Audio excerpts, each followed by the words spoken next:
واللہ تعالی یستجیب الدعوات ویقضی الحاجات، اللہ رب العزت دعائیں قبول فرماتے ہیں اور ضروریات کو پورا فرماتے ہیں۔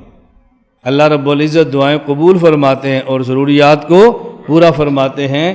دعا مانگنے کا اہتمام کرنا چاہیے اور دعا مانگنا کبھی بھی نہیں چھوڑنا چاہیے۔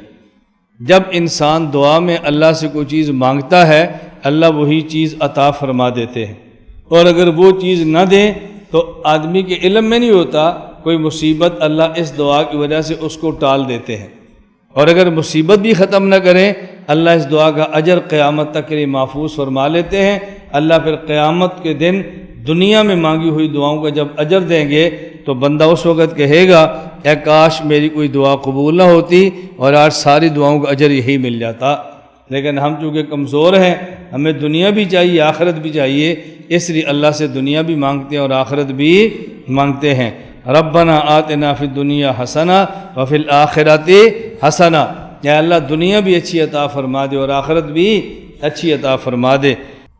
91 وَيَمْلِكُ كُلَّ شَيْءٍ وَلَا يَمْلِكُهُ شَيْءٌ، اللہ کا اختیار ہر چیز پر ہے، اللہ کا اختیار ہر چیز پہ، اللہ مختار کل ہے اور اللہ پر کسی کا کوئی اختیار نہیں ہے۔ وَلَا غِنَىٰ عَنِ اللَّهِ تَعَالَىٰ طَرْفَةَ عَيْنٍ، آنکھ جھپکنے کے برابر بھی انسان اللہ سے مستغنی نہیں ہو سکتا۔ وَمَنِ اسْتَغْنَىٰ عَنِ اللَّهِ تَعَالَىٰ طَرْفَةَ عَيْنٍ فَقَدْ كَفَرَ، اور جس شخص نے پل بھر کے برابر بھی اللہ سے مستغنی ہونے کی کوشش کی وہ کافر ہو گیا۔ وَصَارَ مِنْ أَهْلِ الْعَيْنِ، اور فاسق ہو گیا، عین فاسق ہو گیا، گناہگار ہے۔ 92 وَإِنَّ اللَّهَ تَعَالَى يَغْضِبُ وَيَرْضَىٰ لَا كَأَحَدٍ مِّنَ الْوَرَىٰ، اللہ تعالیٰ غصے بھی ہوتے ہیں، اللہ راضی بھی ہوتے ہیں، لیکن ایسے غصے اور راضی نہیں ہوتے جیسے مخلوق ہوتی ہے۔ اللہ کا راضی اور غصے ہونا مخلوق کی طرح نہیں ہوتا۔ یہ بہت اہم بات ہے اور بڑی اچھی طرح سمجھ لیں۔ اسے ہم علم الکلام اور عقائد میں کہتے ہیں کہ اللہ تعالیٰ میں صفت انفعال نہیں ہے، اللہ تعالیٰ کسی سے متاثر نہیں ہوتے، نہ اللہ میں صفت انفعال ہے نہ اللہ میں صفت تأثر ہے۔ آدمی کوئی چیز دیکھے جو اپنی خواہش کے مطابق ہے تو خوش ہو جاتا ہے، اللہ کے خوش ہونے کا معنی یہ نہیں ہے۔ آدمی کوئی چیز دیکھے جو اس کے مزاج کے خلاف ہے تو آدمی غصے ہو جاتا ہے، اللہ کے غصے ہونے کا معنی یہ نہیں ہے۔ اللہ کے غصے ہونے کا معنی یہ، جب کوئی آدمی کسی بڑے کی بات مانتا ہے، اس بات ماننے کی وجہ سے طبعی طور پر ان کو ایک تاثر ہوتا ہے کہ اس نے میری بات مانی ہے تو خوش ہو جاتے ہیں، اور جب چھوٹا بڑے کی بات نہیں مانتا ان کو طبعاً ایک رنجش ہوتی ہے کہ میں بڑوں میری بات نہیں مانی، اس کا میری حیثیت نہیں، وہ ناراض ہو جاتے ہیں۔ اللہ کے ناراض ہونے کا معنی یہ نہیں ہے، اللہ کے خوش اور ناراض ہونے کا معنی یہ نہیں ہے۔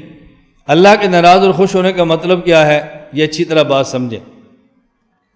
ایک شخص ایسا ہے کہ جس کے پاس مثال کے طور پہ میں باغ کی بات کر لیتا ہوں، کنوں کا باغ ہے۔ ایک آدمی ایسا ہے کہ جس کا کنوں کا باغ ہے اور اس کے کنوں کے باغات کے جو بوٹے اور درخت ہیں وہ ہیں تقریباً کوئی 100 ارب، یہ میں کم از کم کہہ رہا ہوں 100 ارب ہے، اور اس کو ان باغات میں سے کسی ایک پتے اور ایک کنوں کی ذرہ بھی ضرورت نہیں ہے، وہ سارے گل کے بھی ختم ہو جو اس کو ضرورت نہیں ہے۔ یہ تو اس کی دولت کا ایک پہلو ہے کہ اس کے پاس 100 ارب کنوں کے باغ ہے، درخت ایک پہلو ہے، باقی اس کے دولت کے اور پہلو بھی بہت ہیں۔ اس کے بعد اسی طرح آم بھی ہے، اس کے پاس اور فروٹ بھی ہیں، اس کے پاس سونا اس سے زیادہ ہے، سونے کے پہاڑ ہیں اس کے، چاندی کے پہاڑ ہیں اپنے اس کے پاس پیٹرول بھی ہے، دولت بھی، کسی بھی چیز کی کمی نہیں ہے۔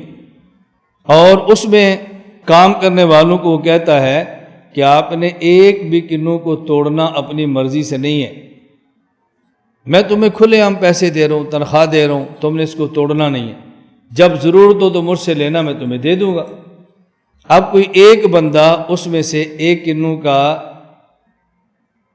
کنوں کا پھل وہ توڑ لیتا ہے، اس کو کچھ فرق پڑا؟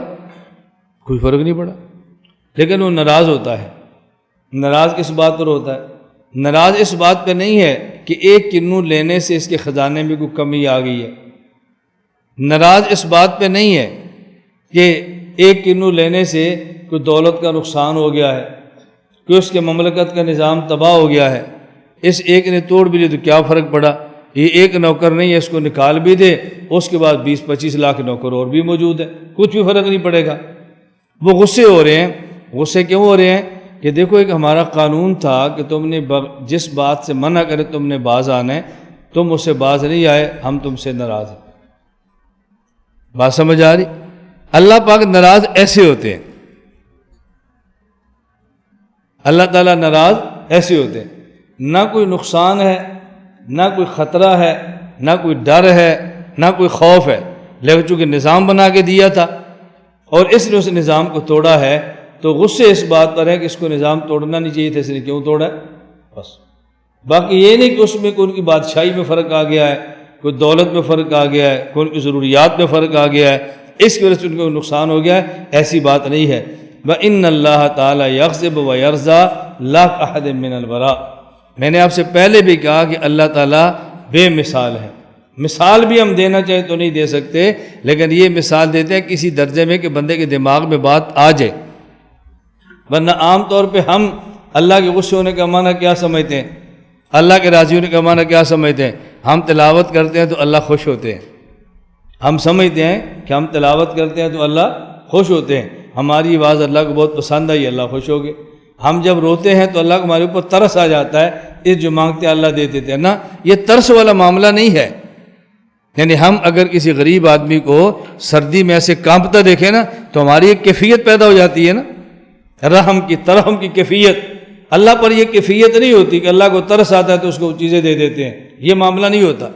بس اللہ کا ایک نظام ہے کہ جب آدمی اللہ سے مانگتا ہے اللہ خوش ہوتا ہے کہ بندہ مجھ سے مانگتا ہے، میں نے کہا تھا اس کو دے دو۔ تو ہمارے خوش ہونے کی وجہ اور ہوتی ہے، ہمارے دینے کی وجہ اور ہوتی ہے۔ ہمارے دینے کی وجہ کہ ہم ترس کھا لیتے ہیں، ہمارا دل نرم پڑ جاتا ہے، ہمارے اوپر ایک کیفیت آ رہی ہوتی ہے۔ اللہ تعالیٰ کی ذات، اللہ کی صفات ان کیفیات سے پاک ہے کہ صفت انفعال یا صفت تاثر ہو، ایسا مسئلہ نہیں ہے۔ لا الہ الا اللہ، لا الہ الا اللہ، لا الہ الا اللہ، ما لنا رب سواه۔